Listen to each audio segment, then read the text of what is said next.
कर दो। प्रातःकाल स्नान, संध्योपासनादि कार्यों से निवृत्त होकर राम और लक्ष्मण गुरुवार विश्वामित्र के साथ सरिता तट पर पहुँचे। एक वनवासी मुनि ने विश्वामित्र के साथ 2 सुकुमार बालकों को देखा तथा उनका परिचय प्राप्त कर वे एक छोटी सी सुंदर नौका ले आए और विश्वामित्र से बोले, हे मुनिराज, आप इन राजकुमारों के साथ इस नौका पर बैठकर सरिता पार कर लीजिए। विश्वामित्र जी ने उस मुनि को धन्यवाद दिया और राम तथा लक्ष्मण के साथ नौका पर सवार हो गए। इस प्रकार वे सागर से मिलन की आतुरता में कलकलनाद के साथ दौड़ती जा रही उस नदी को पार कर गए। नदी के उस पार एक भयानक वन था। उस वन को देखकर राम बोले, गुरुदेव, यह वन तो बड़ा भयंकर है। सभी ओर से सिंह, व्याघ्र आदि हिंसक पशुओं के दहाड़ने और हाथियों के चिंघाड़ने की ध्वनि आ रही है। जंगली सुअर, भालू, वन्यप्राणी आदि वन्य प्राणी भ्रमण करते दृष्टिगत हो रहे हैं। वृक्षों की सघनता के कारण सूर्य का प्रकाश इस वन के भीतर घुसने का साहस नहीं कर पा रहा है और इसी कारणवश चारों ओर अंधकार हो रहा है। इस अति दुर्गम वन का क्या नाम है? राम के इस प्रश्न का उत्तर विश्वामित्र ने इस प्रकार दिया, हे राघव, पूर्व काल में इस स्थान में वन न होकर मलदा और करुप नाम के 2 बड़े समृद्ध राज्य हुआ करते थे। दोनों ही राज्य ऊंची ऊंची अट्टालिकाओं, वीथिकाओं तथा सुंदर पथों से सुशोभित थे तथा धन धान्य और समृद्धि से परिपूर्ण थे। दूर दूर के व्यापारी यहाँ पर व्यापार करने आया करते थे, किंतु तारका नामक एक यक्ष कन्या ने उन दोनों राज्यों का विनाश कर दिया। ऋषि विश्वामित्र ने आगे बताया, तारका कोई साधारण स्त्री न होकर सुंद नाम के राक्षस की पत्नी और मारीच नामक राक्षस की माता है। उसके शरीर में 1000 हाथियों के बराबर बल है और वे अत्यंत पराक्रमी और शक्तिशाली है।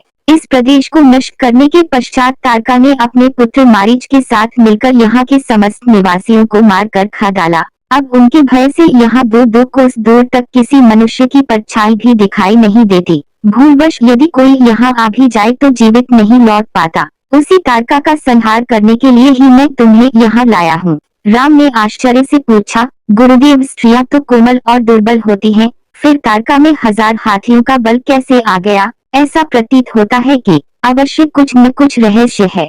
विश्वामित्र बोले, बस तुम्हारा कथन सत्य है और वास्तव में इसके पीछे एक रहस्य है।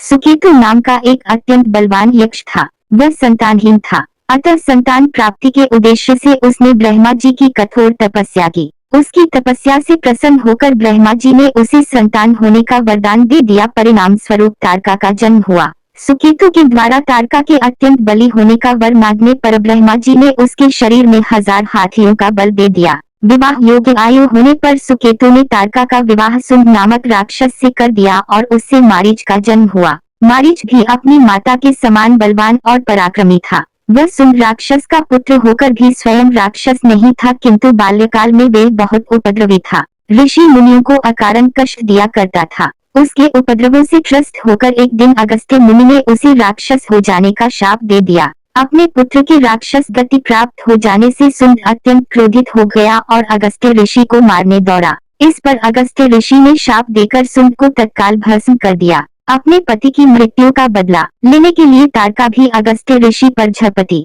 इस पर अगस्त्य ऋषि ने शाप देकर तारका के सौंदर्य को नष्ट कर दिया और वे अत्यंत कुरूप हो गई। अपनी कुरूपता को देखकर और अपने पति की मृत्यु का बदला लेने के लिए तारका ने अगस्त्य मुनि के आश्रम को नष्ट करने का संकल्प किया है। अतः हे राम, मैं तुम्हें आज्ञा देता हूँ कि तुम तारका का वध करो। तुम्हारे अतिरिक्त इसका वध कोई भी नहीं कर सकता। अपने मन से यह विचार निकाल दो कि यह स्त्री है और स्त्री का वध मैं कैसे करूं। स्त्री के रूप में यह एक घोर पाप है और पाप को नष्ट करने में कोई पाप नहीं होता।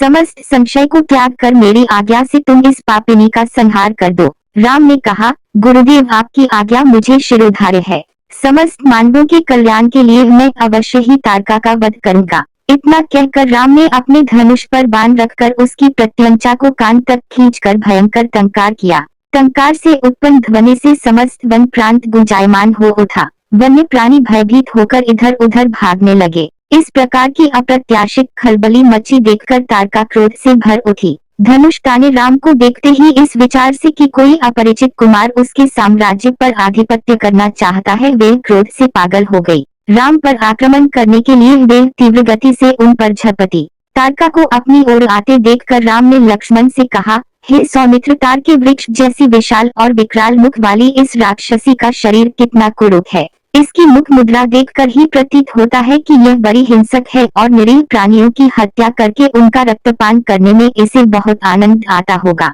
तुम एक तरफ सावधान होकर खड़े हो जाओ और देखो कि कैसे इसे मैं अभी यमलोक भेजता हूँ। विकराल देहधारिणी तारका अपने बड़े बड़े दांत चमकाती, भुजाओं को फैलाए हुए द्रुतगामी बिजली की तरह राम और लक्ष्मण पर अत्यंत तीव्रता के साथ झपटी। राम इस भयंकर आक्रमण के लिए पहले से ही तत्पर थे। उन्होंने तीक्ष्ण बाण चलाकर उसके हृदय को छलनी कर दिया। उसके वक्षस्थल से गर्म गर्म रक्त की धारा प्रवाहित हो उठी। वह आक्रमण करने के लिए पुनः टूट पड़े, इससे पूर्व ही राम ने एक और बाण चला दिया जो सीधे उसके से गर्म गर्म रक्त की धारा प्रवाहित हो उठी। वह आक्रमण करने के लिए पुनः टूट पड़े, इससे पूर्व ही राम ने एक और बाण चला दिया जो सीधे उसके वक्ष में जाकर लगा। वह पीड़ा से चीखती हुई चक्कर खाकर भूमि पर गिर पड़ी और अगले ही क्षण उसके प्राण पखेरु उड़ गए। राम के इस रण कौशल और तारका की मृत्यु से ऋषि विश्वामित्र अत्यंत प्रसन्न हुए। उनके मुख से रामचंद्र के लिए आशीर्वचन निकलने लगे। गुरुवार की आज्ञा से वहीं पर सभी ने रात्रि व्यतीत किया। प्रातःकाल उन्होंने देखा कि तारका के आतंक से मुक्ति पा जाने के कारण उस वन की भयंकरता और विकरालता समाप्त हो चुकी है। कुछ समय तक उस वन की शोभा निहारने के उपरांत स्नान पूजन से निवृत्त होकर वे महर्षि विश्वामित्र के